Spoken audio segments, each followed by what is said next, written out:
Hello friends, स्वागत है आपका आपके अपने चैनल HSC स्टडी गाइड में। आज इस वीडियो में हम बात करने वाले हैं 5E's एक्सीडेंट प्रिवेंशन मेथड के बारे में। तो चलिए फिर वीडियो को स्टार्ट करते हैं। तो सबसे पहले जानते हैं कि ये 5E's होता क्या है उसके बारे में।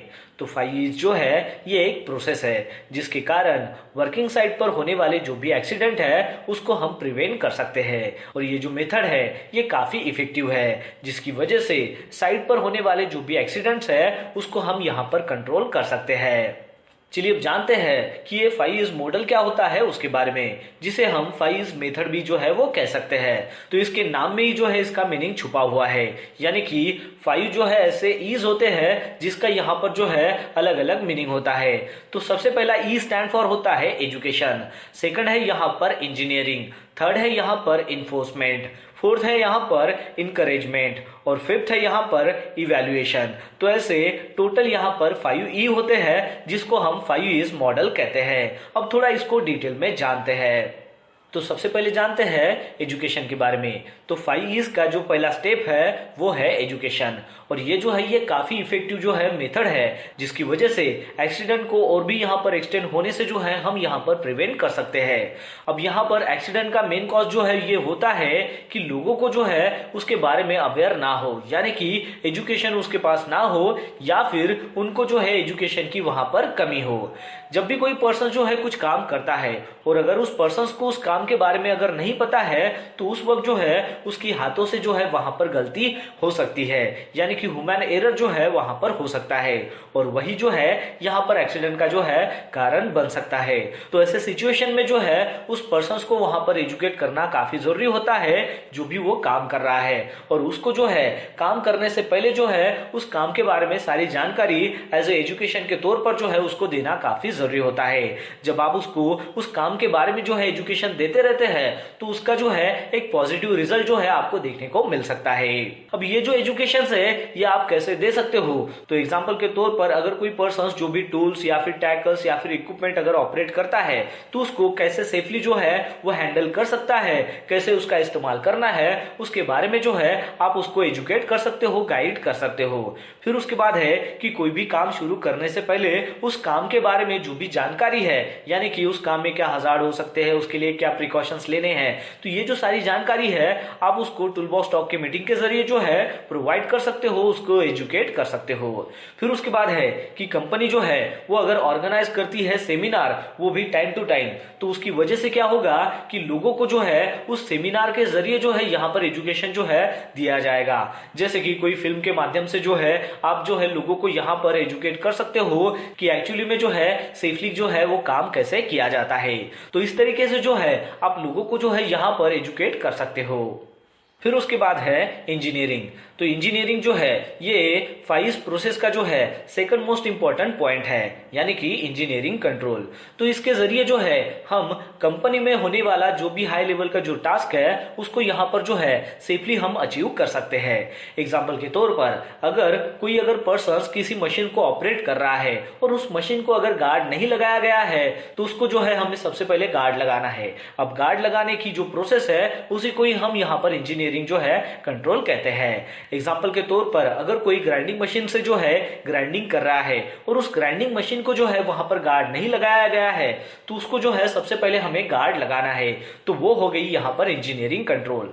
फिर उसके बाद का सेकंड एग्जाम्पल है कि कोई अगर पर्सन ऐसे एरिया में काम कर रहा है कि जहां पर इल्यूमिनेशन नहीं है या फिर इल्यूमिनेशन जो है काफी कम है, तो ऐसे एरिया में जो है हमें वहां पर सबसे पहले जो है प्रॉपर इल्यूमिनेशन जो है प्रोवाइड करना है।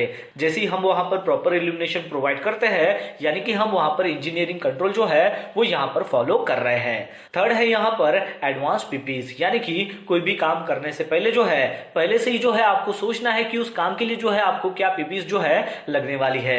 एग्जाम्पल के तौर पर अगर आप कन्फाइंड स्पेस में अगर कोई काम कर रहे हो और वहां पर ऐसी पॉसिबिलिटी है कि वहां पर ऑक्सीजन की जो है लेवल है वो वहां पर कम हो सकता है, तो इस सिचुएशंस में जो है सबसे पहले जो है आपको वहां पर स्काबा का इस्तेमाल करना होता है, यानी कि सेल्फ कंटेन ब्रीथिंग जो एपरेटस है वो आपके पास जो है यहाँ पर रेडी होना चाहिए। तो ऐसे में जो है आप एडवांस में ही जो है यहाँ पर इंजीनियरिंग कंट्रोल जो है वो आप कर रहे हो।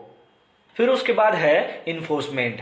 अब इन्फोर्समेंट जो है ये फाइव प्रोसेस का जो है थर्ड मोस्ट इंपॉर्टेंट जो है पॉइंट है। तो यहाँ पर जो है सभी जो हमने यहाँ पर फाइव जो देखे हैं यानी कि वर्ड के अनुसार जो देखे हैं तो वो जो है एक दूसरे के ऊपर जो है यहाँ पर डिपेंड है। जैसे कि सबसे पहले हमने यहाँ पर देखा था एजुकेशन, फिर उसके बाद हमने देखा था यहाँ पर इंजीनियरिंग और थर्ड है यहाँ पर इन्फोर्समेंट।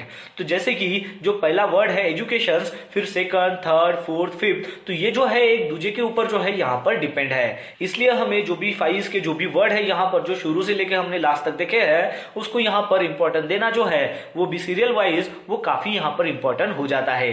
अगर हमने किसी वर्कर को यहाँ पर ट्रेनिंग दी है यानी कि उसको एजुकेट किया है, साथ ही साथ उसको जो है हमने जो है एडवांस जो भी पीपीज है उसके साथ में एडवांस जो भी टूल्स है, टैकल्स है, ये भी हमने प्रोवाइड किए हैं यानी कि इंजीनियरिंग कंट्रोल जो है हमने यहाँ पर लिया है।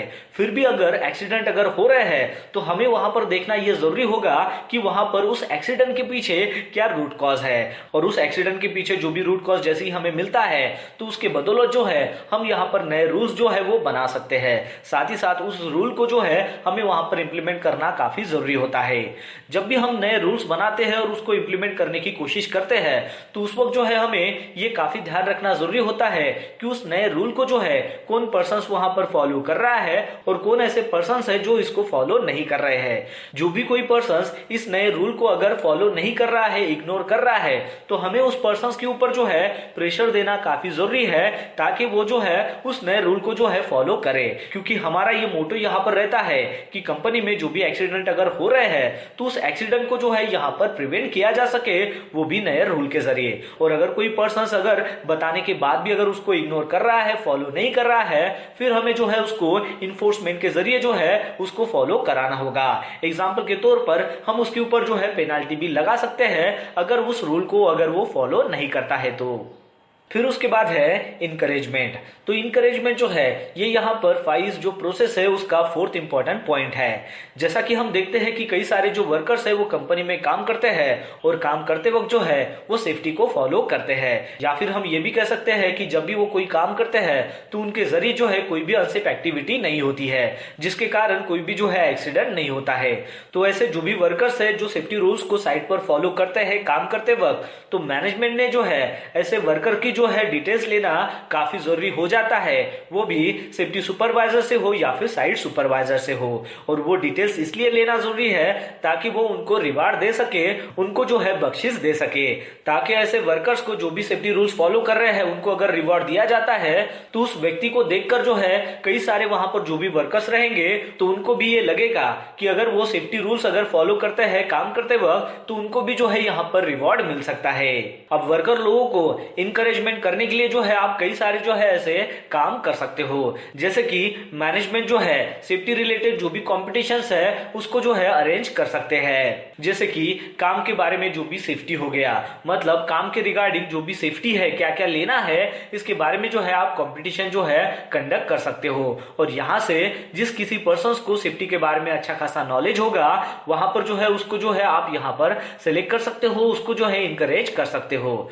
फिर उसके बाद है कि अगर आप देखते हो कि कोई अगर पर्सन जो है काम करते वक्त से प्रोसीजर जो है उसको फॉलो कर रहा है तो ऐसे वर्कर को जो है आप वहां पर कैश भी दे सकते हो या फिर रिचार्ज कूपन जो है वो भी आप जो है उसको दे सकते हो। फिर उसके बाद है कि जो भी वर्कर्स सेफ्टी रूल्स हो या फिर जो भी प्रोसीजर्स है वो अगर कंटिन्यूसली अगर फॉलो कर रहा है तो उस वर्कर को इंकरेज करने के लिए जो है आप उसको प्रमोशन भी जो है दे सकते हो। यानी कि कोई अगर वर्कर एज ए हेल्पर के तौर पर अगर काम कर रहा है लेकिन वो अगर सेफ्टी रूल्स को जो है कंटिन्यूसली अगर फॉलो करता है तो आप जो है उसको प्रमोट करके एज ए टीम लीडर भी जो है वो बना सकते हो।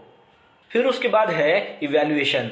अब इवैल्यूएशन जो है ये फाइव प्रोसेस का जो है लास्ट वर्ड है और इसका लिटरली जो मीनिंग होता है वो होता है चेंज। अब कोई भी अगर रूल्स हो या फिर रेगुलेशंस हो वो अगर आउटडेटेड अगर हो जाते हैं या फिर आपको लगता है कि उसमें जो है आपको अपडेट करने की अगर जरूरत है तो उसमें जो है आपने चेंजेस करना चाहिए और उसको चेंजेस करने के बाद नए जो रूल्स है या फिर लॉज है वो आपको बनाने हैं और बनाने के बाद जो है उसको आपको साइट पर इंप्लीमेंट भी करना काफी जरूरी होता है।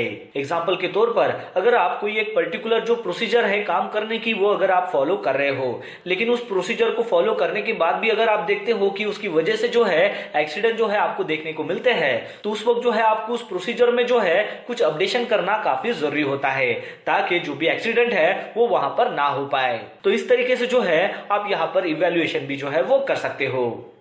तो दोस्तों आशा करता हूं कि आपको इस वीडियो के माध्यम से पता चल गया होगा एक्सीडेंट प्रिवेंशन के 5 E's के बारे में। तो बस आज के लिए इतना ही, मिलता है नेक्स्ट वीडियो में एक नए टॉपिक के साथ में। तब तक के लिए टेक केयर, बाय बाय।